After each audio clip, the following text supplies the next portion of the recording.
আসসালামু আলাইকুম। আসসালামু আলাইকুম।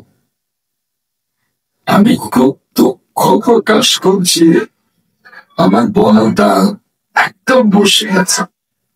এর কারণ হলো প্রচন্ড গরমে ঘেমে যাই, গাড়িতে উঠে এসি কারণে এই গরম ঠান্ডার কারণে আমার গলাটা বসে গেছে, দূরে রাখতে পারছি না গলাটাকে কোনোভাবেই।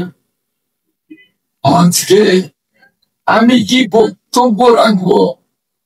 আমার নেত্রীরা এত চমৎকার বক্তব্য রেখেছে, আমি মুগ্ধ হয়ে গেছি। আমার নেত্রীদের বক্তব্য আমি মুগ্ধ হয়ে গেছি। আপনারা এত শিক্ষা করতে পারি, এত চমৎকার বলতে পারেন যে আমি ভালোবাসা, এটা গোলবাদ নয়, এটা গোলবাদ নয়। আপনারা এখানে যারা উপস্থিত আছে, আমি আমার নেত্রীদেরকে বলবো, আমার প্রত্যেকটা নেত্রীর নাম ঠিকানা লিখে রাখো। ইনশাল্লাহ নির্বাচিত হয়ে প্রত্যেকটা নেত্রীকে আমি মূল্যায়ন করবো, কথা দিচ্ছি। প্রত্যেক একজন বাকি থাকবে না, প্রত্যেককে, শুধু কি প্রত্যেকের পরিবার বর্গকে, প্রত্যেকের পরিবার বর্গকে আমি মনে রাখবো এবং একজন একজন করে প্রত্যেকের পরিবার বর্গের জন্য আমি কাজ করবো। এই সময় আপনাদের দেখাও একদিকে খুব আপ্লুত হয়ে পড়েছি, আরেকদিকে আমি সবার দিকে করেছি। আমার এই নেত্রীটা যদি বর্ষালের এলাকার ঘরে ঘরে যায়, তাহলে আমি মনে করি বসাই পৌর ইউনিটের প্রত্যেকটা মহিলা ভোটার, প্রত্যেকটা পুরুষ ভোটারের ভোট আমি পাবো ইনশাল্লাহ। আপনারা হয়তো বলবেন যে আমরা তো মহিলাদের কাছে যাব, আমাদের মাধ্যমে আমরা পুরুষদের ফোন পাবেন কি করে? এই জন্যই পাবো, আপনারা যে মহিলার কাছে ভোট চাইতে যাবেন, যে বাবুদের কাছে, তার স্বামী, তার ছেলে, তার ভাই, তাদেরকে অনুরোধ করলে নিশ্চয়ই তারাও ভোট দেবেন, তাই না? কাজেই আমি মনে করি আমার নির্বাচনের সবচেয়ে বড় শক্তি আমার নির্বাচনের সবচেয়ে বড় শক্তি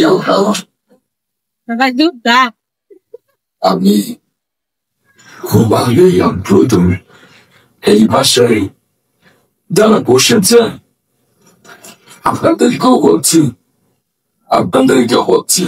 আপনাদের প্রতি আমার সম্মান ভালোবাসা, আপনাদেরকে আমি প্রত্যেককে মনে রাখবো, একজন একজন করে প্রত্যেককে মনে রাখবো।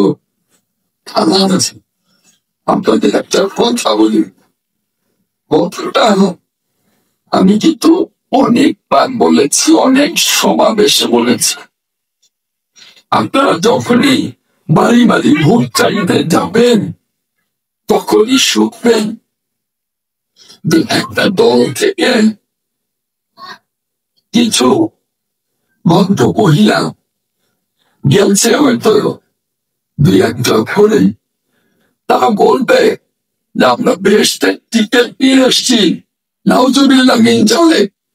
তারা এই কথা বলবে কারণ তারা নাম বুঝে নাফরমানি করছে, বুঝে না, নাও বুঝে নাফরমানি করছে। তারা জানে না যে বেহেশতের টিকিট একমাত্র আল্লাহ রাব্বুল আলামিন ছাড়া কারোর কাছে নেই, কারোর কাছে নেই।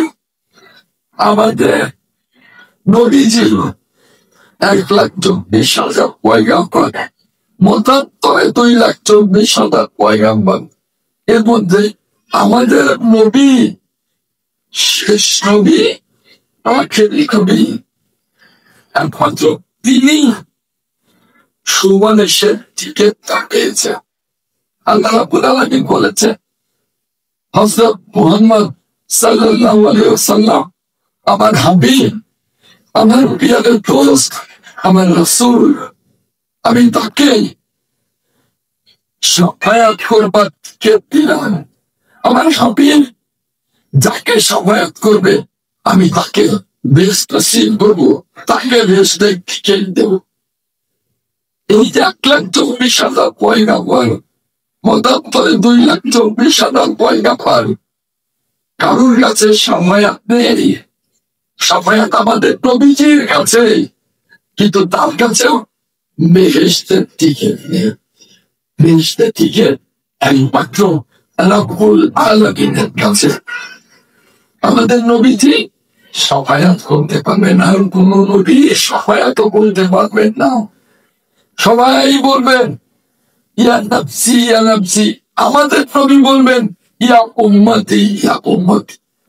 তো আমাদের নবী সাফায়াত করবে, বেহেশতের টিকিট দেবেন রব্বুল আলামিন। তাহলে যারা বলে যে আমরা বেহেশতের টিকিট নিয়ে এসেছি, তারা নাফরমানি করছে না? তারা তো আল্লাহর কাছ থেকে, আল্লাহর রহমতের কাছ থেকে খারিজ হয়ে যাবে। একটা ভূতের জন্য কেন মিথ্যে কথা বলবো?